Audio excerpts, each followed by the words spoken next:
Tucked in a beautiful corner of India, Tripura is where culture meets nature. A state filled with ancient wonders that can stir the mind and the soul.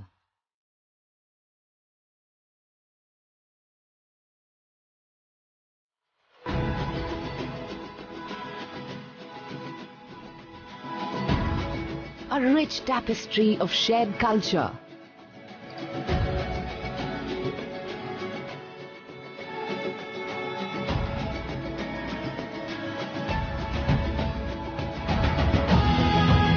Each preserving its own uniqueness.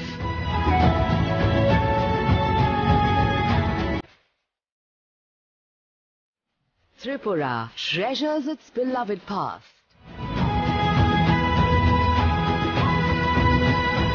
while building a promising future.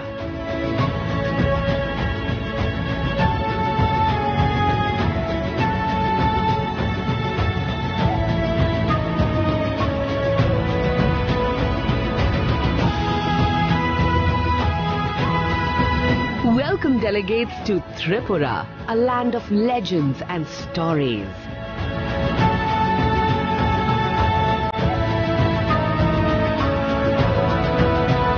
G20 India. One Earth, one family, one future.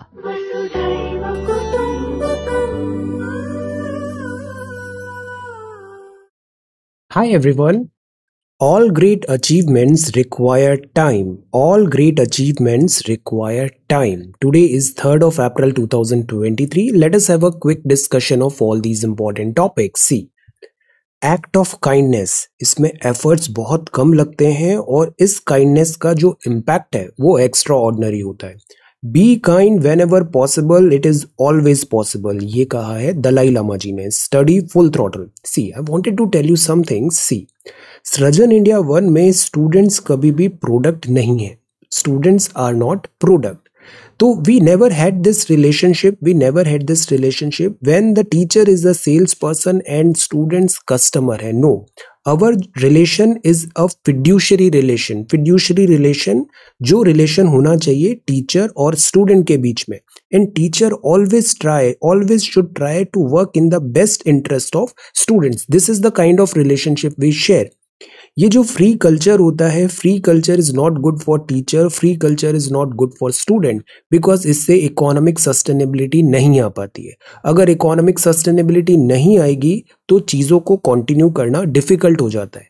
हम economics में पढ़ते हैं ना, maximum public sector undertakings, PSU, सरकारी विभाग होते हैं, वो लॉस में क्यों जाते हैं? बिकॉज इकोनॉमिक सस्टेनेबिलिटी वहां पर नहीं होती है. So economic sustainability is required, that is why fee is necessary. और ये फी का कल्चर हमारी हिस्ट्री में भी है. गुरु शिष्य में हमेशा से एक फी का कल्चर रहा है. So this fee is required.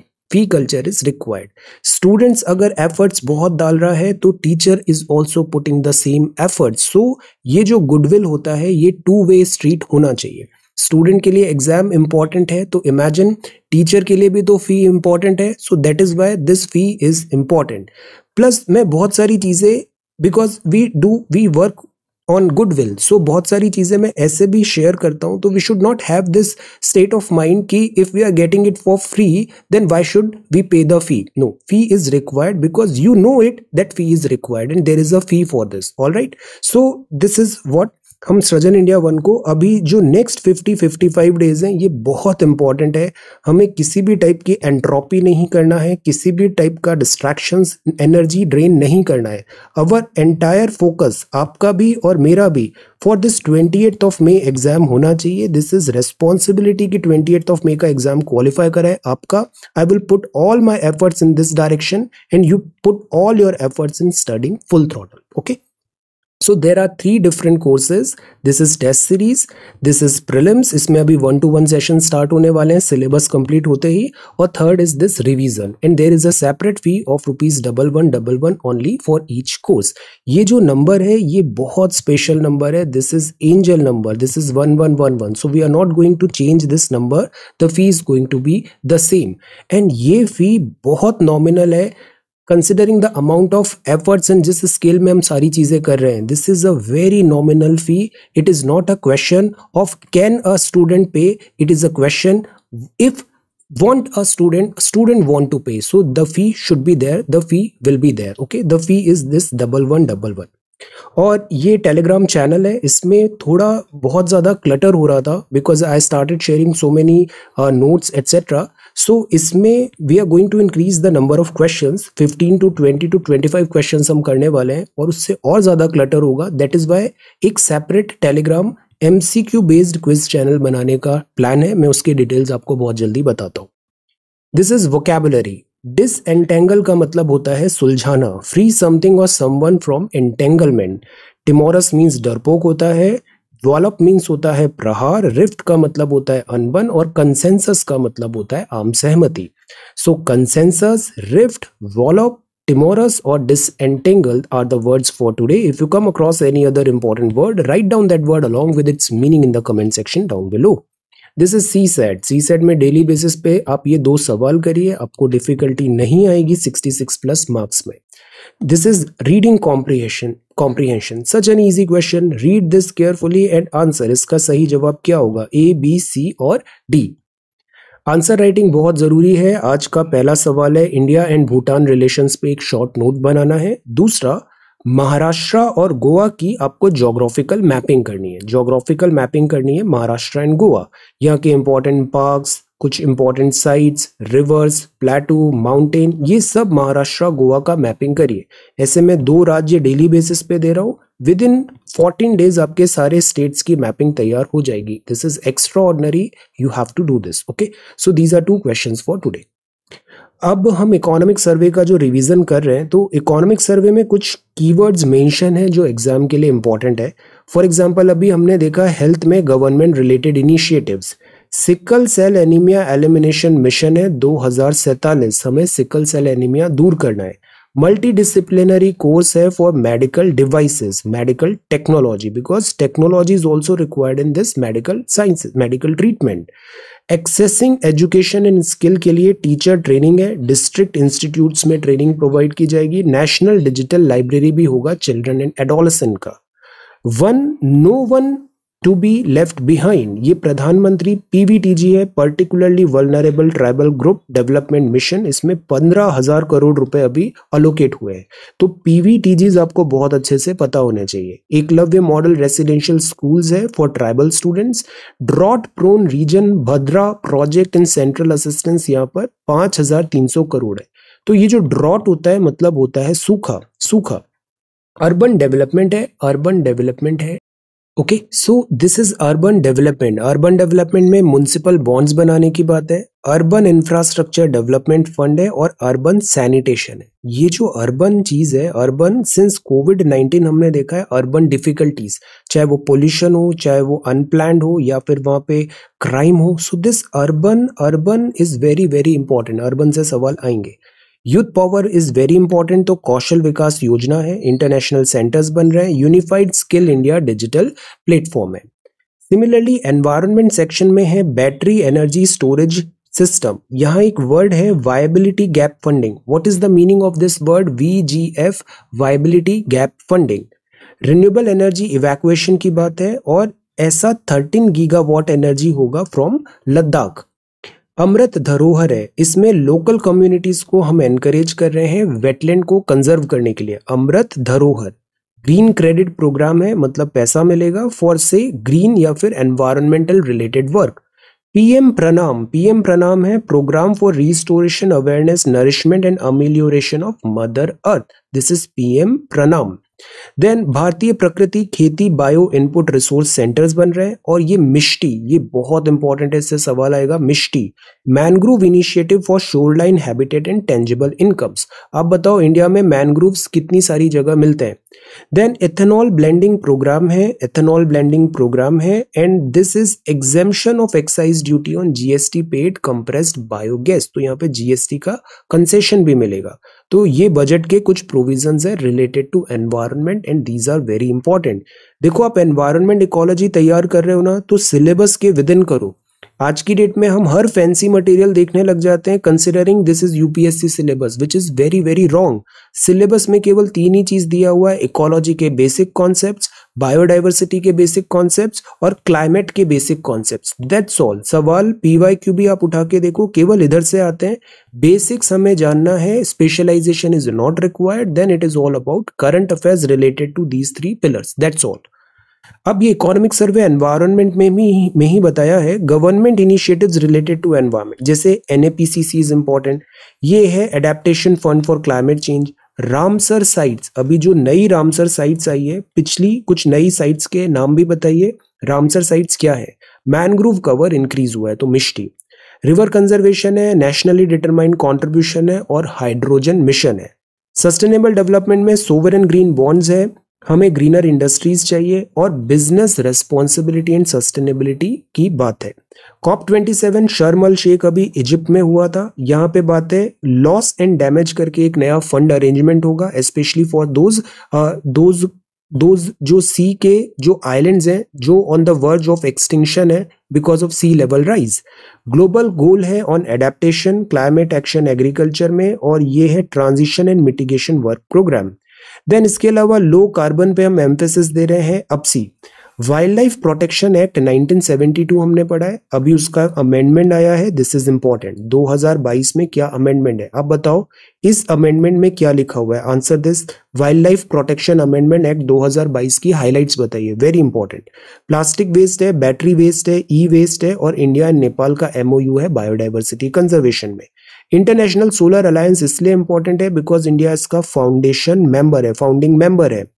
Permanent observer status अभी UNGA में मिल गया है। अब बताओ क्या कोई क्राइटेरिया है इंटरनेशनल सोलर अलायंस में कि ये जो कंट्रीज हैं वो केवल इक्वेटर के ऊपर कैंसर और कैप्रिकॉन के बीच में होना चाहिए, is this a criteria?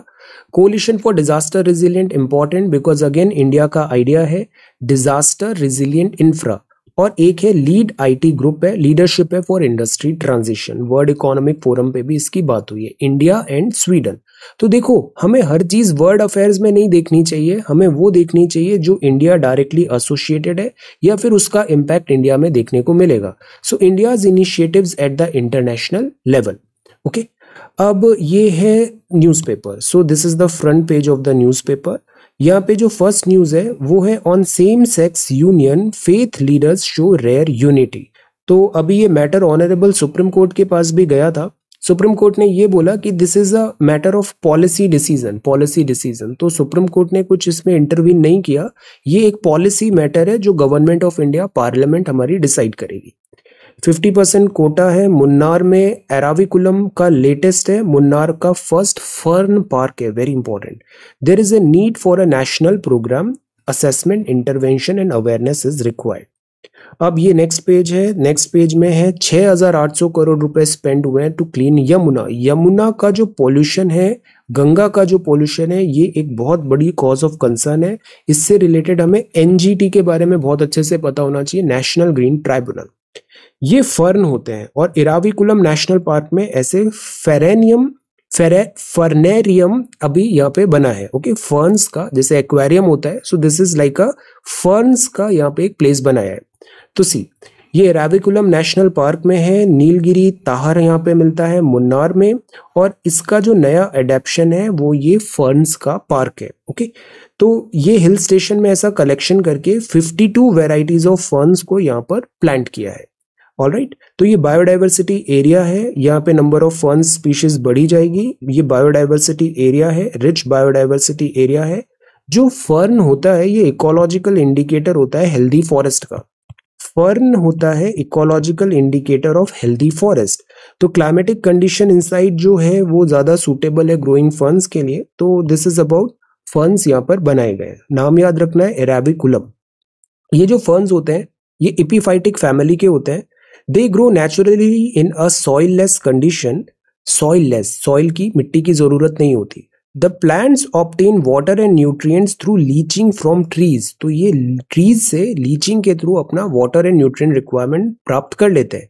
A large number of ferns are on the trees inside the park. तो कभी आपने देखा है एक बहुत पुराना ट्री है, आइसोलेटेड एरिया, और वहां पे फर्न काइंड ऑफ लाइक काई जैसा वहां पे जम गया है। So these are called ferns. इसका एक प्रॉपर अभी पार्क बन रहा है और ये है एराविकुलम नेशनल पार्क में। तो this is very very important. Then next is 1930 helpline है, stands between online fraudster and gullible customers. तो सी, ये फ्रॉडस्टर्स ऑन राइज है, ऑनलाइन फ्रॉडस्टर्स, और एट टाइम्स बहुत टाइप्स ऑफ क्राइम भी हो रहे हैं। तो इसके लिए आपको ये नंबर याद रखना है 1930। सो 1930 में जैसे at times banking related frauds होता है, so that is why OTP कभी भी शेयर नहीं करना है, आपको ओटीपी शेयर नहीं करना है। आपको यूपीआई एंड जो ऑल अदर रिलेटेड वॉलेट या फिर ऐसी कोई ऑनलाइन अगर फ्रॉड हो भी रहा है बैंक से related, you should immediately contact this 1930 helpline number. देखो, it usually takes up to 10 days for the money to be return to victims account. तो इन सच केसेस में अगर आपने इमीडिएट एक्शन लिया, 1930 पे अथॉरिटीज को बताया, तो वो आपकी हेल्प कर सकते हैं। So the point is you have to raise complain, आपको कंप्लेन करना बहुत जरूरी होता है। साइबर क्राइम्स की भी एक वेबसाइट है, cybercrime.gov.in। मैंने कई बार आपको बोला है इस वेबसाइट को विजिट करिए, इसमें प्रॉपर आपको सारा टाइप का हेल्प मिलेगा। तो इसमें 1930 हेल्पलाइन है और पोर्टल है दिस cybercrime.gov.in। जितने भी फाइनेंशियल फ्रॉड्स हैं, सेक्सुअल हैरेसमेंट के केसेस हैं, क्राइम्स अगेंस्ट चिल्ड्रन हैं, ये सब के लिए आप कंप्लेन कर सकते हो cybercrime.gov.in पे। Then this is next page, and education plus में keep an open mind. Open mind होना बहुत जरूरी है, नैरो माइंडसेट नहीं होना चाहिए। एग्जाम प्रिपरेशन कर रहे हैं, बट दैट डजंट मीन कि आप आउटसाइड वर्ड से, अदर एक्टिविटीज से बिल्कुल कट ऑफ कर दो खुद को। नो, आज की डेट में जो एग्जाम रिक्वायरमेंट है ये 360 डिग्री डेवलपमेंट को डिमांड करता है। स्टूडेंट ऐसा होना चाहिए जिसको सब पता है। आपने देखा है एडवर्टाइजमेंट से, बहुत सारे जो ऑनलाइन प्रोडक्ट्स एटसेट्रा से भी एमसीक्यूज बने हैं in prelims exam. So you have to be like keep an open mind, keep an open mind. ये सेमेस्टर एग्जाम्स नहीं है। बियॉन्ड कस्टम्स, इसका मतलब है government must find innovate solutions to help people with rare diseases. Rare diseases ऐसी होती है जो बहुत सारे लोगों को नहीं है। अगर वहां पे इकोनॉमी ऑफ स्केल नहीं आती है तो वहां पे हम मेडिसिन, वैक्सीनेशन, ट्रीटमेंट एटसेट्रा में भी बहुत प्रोग्रेस नहीं देखते हैं। So but that doesn't mean कि उस रेयर डिसीजेस से अगर जो पेशेंट्स सफर कर रहे हैं उनको प्रॉपर ट्रीटमेंट नहीं मिले। बियॉन्ड कस्टम्स, तो गवर्नमेंट ने इनोवेटिव सॉल्यूशंस निकाला है। सेंटर ने ये अनाउंस किया कि जो कस्टम ड्यूटी लगती है, विदेश से कोई ड्रग या फिर फूड आ रहा है फॉर ट्रीटमेंट रेयर डिसीजेस के लिए, तो वो national policy of rare diseases के अंदर एग्जेम्प्टेड होगा। So this is rare diseases, all right. सो इसमें ये सारी डिसीजेस अभी ऑफ है। अब क्या है, मेडिसिन जनरली में बेसिक कस्टम्स 10% होता है, उसका ऑफ दिया गया है यहाँ पे। तो गवर्नमेंट इज ट्राइंग कि रेयर डिसीजेस है वो नेग्लेक्ट नहीं हो, उसमें भी प्रॉपर केयर मिले। लॉन्ग ऑन इंटेंट है, रेगुलर टॉक है। अभी जो गवर्नमेंट की एक्सपोर्ट पॉलिसी है उसमें काफी चेंजेस आ रहे हैं। एक्सपोर्ट को एनकरेज कर रहे हैं बिकॉज इससे फॉरेन करेंसी हम अर्न करते हैं। तो union minister for commerce, industry and textile Piyush Goyal साहब ने बताया कि 2 ट्रिलियन टोटल एक्सपोर्ट करने का बात है बाय 2030। तो द आइडिया इज इससे एक्सपोर्ट को हमें फैसिलिटेट करना पड़ेगा, एक्सपेंशन करना पड़ेगा, कैपेसिटी बढ़ाना पड़ेगा। कोविड-19 और रशिया का जो यूक्रेन इन्वेजन है उसके बाद ग्लोबल ट्रेड काफी डैम्प हुआ है और डिमांड नहीं आ रही है, सो दैट हमारा एक्सपोर्ट भी हिट हुआ है। सो द पॉइंट इज एक्सपोर्ट को कॉम्पिटिटिव रखना है, एट द सेम टाइम हमें एम्प्लॉयमेंट और जैसे हम बायलैटरल जो ट्रेड पैक्ट्स भी कर रहे हैं, यूके के साथ हो रहा है, लाइक दैट यूएई के साथ अभी हुआ, such type of trade opportunities develop करने की जरूरत है। ट्रेड फैसिलिटेशन एक्शन प्लान में है। Okay, so the point is we need to be quick. और प्लस यहाँ जैसे remission of duties and taxes on exported products है कि जो प्रोडक्ट एक्सपोर्ट हो रहा है तो उसमें आपको जैसे अभी रेयर डिसीजेस में कस्टम्स की छूट मिली, ऐसे ही एक्सपोर्ट करते हैं तो आपको कुछ छूट मिलती है। तो रिबेट है, रिबेट का मतलब छूट है state and central taxes and levies में भी। ईपीसीजी है, एक्सपोर्ट प्रमोशन कैपिटल गुड भी है। सो the point is apparel sector is very very important. Apparel कपड़ा बहुत इंपॉर्टेंट है और इसका एक्सपोर्ट मार्केट बहुत अच्छा है, स्पेशली साउथ एशिया में एक्सपोर्ट का बहुत चांसेस है। So promoting cross border state trade in digital economy जरूरत होगा। ई कॉमर्स को हमें आगे बढ़ाना है और इंडिया को एज अ ब्रांड हमें पेश करना है। ब्रांड की तरह पेश करने पर डिमांड हम ज्यादा अच्छे से फुलफिल कर पाएंगे। सो लॉन्ग ऑन इंटेंट है, this is about trade policy. This is national programme on autism. Autism अक्सर बच्चों में देखने को मिलता है, तो उनके लर्निंग आउटकम डिफरेंट होते हैं। उनका जो रिस्पॉन्स होता है वो एट टाइम्स स्कूल में with studies with friends peer वो भी थोड़ा डिफरेंट होता है। द पॉइंट इज ऐसे में उनको हमें अलग नहीं करना चाहिए, बल्कि वहाँ पे स्पेशल अटेंशन प्रोवाइड कराना चाहिए, स्पेशल केयर होना चाहिए। और उसके लिए ऑटिज्म को समझना बहुत जरूरी है, ऑटिज्म को समझना जरूरी है। सी ऑटिज्म या फिर कोई हम जैसे इमोशनल या फिर साइकोलॉजिकल बैड पैथ से जा रहे हैं, this should not be like, इसको एज अ टैबू नहीं देखना चाहिए।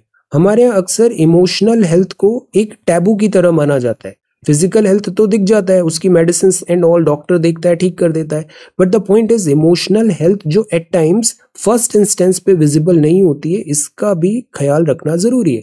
मैं ऐसा इसलिए बोलता हूँ because I am talking to so many students and many times I have found that student में एज सच कोई प्रॉब्लम नहीं है, उसका शार्प ब्रेन है, पढ़ना भी आता है, सब कुछ ठीक है। इट इज जस्ट कि वो student is struggling somewhere emotionally, psychologically, in relationship etc, या फिर से घर पे वर्क पे there are some bottlenecks, वो इमोशनल एक बैगेजेस हैं, ब्लॉक्स है, और वो इमोशनल बैगेजेस एंड ब्लॉक्स उस स्टूडेंट को फुल थ्रॉटल पढ़ने से रोक रहे हैं। तो पॉइंट इज हम बहुत ज्यादा फोकस कर रहे हैं ये material, this quiz, this test series, this pattern etcetera, but why we are not focusing on other जो पेरिफेरल रिक्वायरमेंट्स है जिससे स्टूडेंट बहुत अच्छे से पढ़ाई कर पाए। So this is what we need to do कि हम जो प्रॉब्लम्स हैं जो कई बार दिखती भी नहीं है उनको भी हम एड्रेस करें। और स्पेशली जैसे ऑटिज्म रिलेटेड जो इश्यूज आते हैं, इसमें स्टूडेंट्स को, जो बच्चे हैं उनको शुरू में ही प्रॉपर केयर एंड कंसर्न थोड़ा मिल जाता है, तो वो एक बहुत नॉर्मली अपना पूरा लाइफ इजीली स्पेंड कर सकते हैं। So India needs a national programme on autism. ये सायोनारा है, जापान का वर्ड है। इंडो पैसिफिक में जापान की क्या इंपॉर्टेंस है, तो see, Japanese prime minister Fumio Kishida अभी इंडिया आए थे, G20 की मीटिंग भी है। जापान का नया प्लान है free and open Indo Pacific. Indo Pacific बहुत इंपॉर्टेंट है, जापान और चाइना के ट्रेडिशनली रिलेशंस इतने स्ट्रॉन्ग रहते नहीं है। अब free and open Indo Pacific में जापान को यूएसए की भी हेल्प चाहिए होगी। Traditionally USA and Japan are friends. Similarly, South Korea is also a friend, this USA group, and Australia is also a friend, USA group. तो जैसे quad है और जैसे अभी ऑकस भी है, तो जापान एक जो पिछले कुछ टाइम पे इकोनॉमिक सुपर पावर की तरफ बढ़ा था, बट अब जापान के साथ प्रॉब्लम आ रही है सैचुरेशन एंड पॉपुलेशन स्टैग्नेशन। तो Japan India special strategic and global partnership की बात है। जापान ट्रेडिशनली इंडिया के साथ बड़ा अच्छा रिलेशन शेयर करता है। अब जापान ने यहाँ पे कंसर्न दिखाया कि जैसे रशिया यूक्रेन वॉर हुआ, सिमिलर टाइप ऑफ अग्रेशन अगर चाइना दिखाता है on Taiwan and other countries, then what, then फिर इसको कैसे पुश किया जाएगा ताइवान स्ट्रेट में। सो जापान अभी फिर से अपने डिफेंस बजट को भी बढ़ा रहा है, और शिंजो आबे के टाइम से ही जापान सिक्योरिटी पे भी काफी फोकस करने की कोशिश कर रहा है। चैलेंजेस इंडो पैसिफिक में बहुत सारे हैं, Ukraine war, food security, cyber space से रिलेटेड इश्यूज हैं। सो इंटरनेशनल ऑर्डर हमेशा रूल बेस्ड होना चाहिए। तो free and open Indo Pacific की यहाँ पे बात है। रिमेंबर, हम इसको इंडो पैसिफिक बोलते हैं, एशिया पैसिफिक नहीं बोलते हैं अवर फॉरेन पॉलिसी में। तो the point is there should be rule based world order. और 4 पिलर्स हैं यहाँ पे। 4 पिलर्स क्या है? पीस होना चाहिए, peace and rules for prosperity. Indo Pacific के जो चैलेंजेस हैं उसमें मल्टी लेयर्ड कनेक्टिविटी होना चाहिए, सिक्योरिटी पैरामाउंट होना चाहिए, और safe use of the sea to the air होना चाहिए। So these are 4 pillars of cooperation under the new free and open Indo Pacific. ये क्या है? Principles for peace and rules for prosperity first, addressing challenges in an Indo Pacific way second, multi-layer connectivity third, extending efforts for security and safe use of the sea to the air. Note it down, these are 4 pillars of Indo-Pacific free रखने के। Quality infrastructure बढ़ाने की बात है। Mister Kishida ने भी कहा था कि food security, global health and cyber security, climate change हमारे प्रोमिनेंट एरिया वर्क फोकस होना चाहिए। अब 100 मिलियन का यहाँ पे फंड की भी बात है, और इसमें India Bangladesh new Palau international airport terminal project बनाने की बात है। ऑफिशियल डेवलपमेंट असिस्टेंस होता है, इसमें जापान जैसे बुलेट ट्रेन में इंडिया को फंड कर रहा है। तो ये भी एक जापान का सॉफ्ट लोन्स होते हैं। सॉफ्ट लोन्स में टर्म्स एंड कंडीशन इजी होती है, रीपेमेंट पीरियड काफी बड़ा होता है। यूक्रेन टुडे में बी ईस्ट एशिया टुमारो, ऐसा कहा मिस्टर किशिदा ने। So that is why Japan try कर रहा है इंडो पैसिफिक जियो पॉलिटिक्स में जापान का जो स्टैंड है वो डाइल्यूट नहीं हो, सेफ्टी सिक्योरिटी कॉम्प्रोमाइज नहीं हो। Then this is same-sex marriage is a matter of parliament, CCTV surveillance. Text and context में RBI likely to hike benchmark interest rate. Government consider कर रहा है एक फी टू मेंटेन यूपीआई सिस्टम। देखो फी is required, otherwise क्या होता है वहां पर आप उसको एक्सपैंड नहीं कर सकते, आप बेटर सर्विसेज नहीं दे सकते, बिकॉज इन द एंड एक फी रिक्वायर्ड होता है। गवर्नमेंट अक्सर उसको रीइंबर्स करती है, सब्सिडाइज्ड करती है, बट इन जनरल उसको इकोनॉमिकली सस्टेनेबल करना भी जरूरी होता है। Wheat crops damage due to untimely rains and hail storm. ये हेल स्टॉर्म्स क्या होते हैं? Answer what are hail storms, geography क्या होता है। Then this is consumption dipped in मार्च।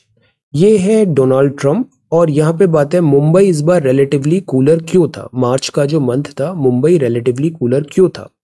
तो मुंबई जो था वो कूलर था और ड्रायर भी था, और अभी समर्स भी आ रहे हैं, ह्यूमिडिटी बढ़ेगी मई के टाइम से। स्टडी ने ये बताया कि वेस्ट एशिया वार्म हो रहा है और ट्रॉपिकल लैंड रीजन्स भी ज्यादा वार्म हो रहे हैं। नॉर्दर्न अरेबियन सी में भी वार्मिंग है। Combination of this land and ocean warming enhance the duration, frequency and intensity of heat wave. इस बार वैसे भी हीट वेव कुछ ज्यादा सीवियर होने वाली है। मेट्रोलॉजिस्ट ने ब्लेम किया है अरेबियन सी वार्मिंग के कारण हैवी रेनफॉल होगा नॉर्थ वेस्ट इंडिया में in the monsoon season. Rapid warming होगा, बिकॉज वार्मिंग मतलब एवापोरेशन ज्यादा है, एवापोरेशन बिकॉज इन टोटल अर्थ का एक हीट बजट होता है, और ये जो वाटर होता है ये भी सर्कुलेशन में मूव करता है। If evaporation is there because of excessive heat, तो कहीं दूर ये बारिश भी कराएगा। रैपिड वार्मिंग से लो सी लेवल प्रेशर प्रोड्यूस होता है वार्मिंग के कारण, और प्रेशर ग्रेडियंट बनता है, difference in pressure Arabian sea, equator, northern waters में। ये जो प्रेशर ग्रेडियंट है इससे विंड्स नॉर्थवर्ड आती है, ईस्ट की तरफ फ्लो होती है, वेस्ट एशिया मुंबई की तरफ बारिश होती है। सो बारिश होना एक और यहाँ पर इंडिकेटर है कि सी सरफेस टेम्परेचर इस एरिया में बढ़ा है। मॉनसून्स जो होते हैं इसको वर्ल्ड लेवल के फिनोमिनॉन्स इंपैक्ट करते हैं। Anti cyclone, clockwise ocean circulation होता है, वार्म वाटर यहाँ पर कन्वर्ज होता है। एक्चुअली जो इंडियन ओशियन है इसमें अगर इंडियन ओशन के भी जो नॉर्दर्न पार्ट देखें जिसमें इंडिया आ गया, तो यूजुअली ओशन करेंट्स का एक डायरेक्शन होता है, बट इंडियन ओशन का जो ओशन करेंट्स होते हैं इनमें भी सीजनल रिवर्सल होता है। से मॉनसून एंड से विंटर्स में सीजनल रिवर्सल हो जाता है इन ओशन करेंट्स का भी। यूजुअली अदर ओशियंस में ऐसी कॉन्सेप्ट देखने को नहीं मिलता है, बट इंडियन ओशन में सीजनल रिवर्सल ऑफ विंड्स तो है ही, seasonal reversal of ocean currents भी है। इस बार अल नीनो आने वाला है। अल नीनो में नो लिखा है, मतलब whenever there is El Nino India में बारिश कम होती है, तो इस बार प्रोबेबली बारिश कम भी हो सकती है और यहाँ पे टेम्परेचर भी राइज है।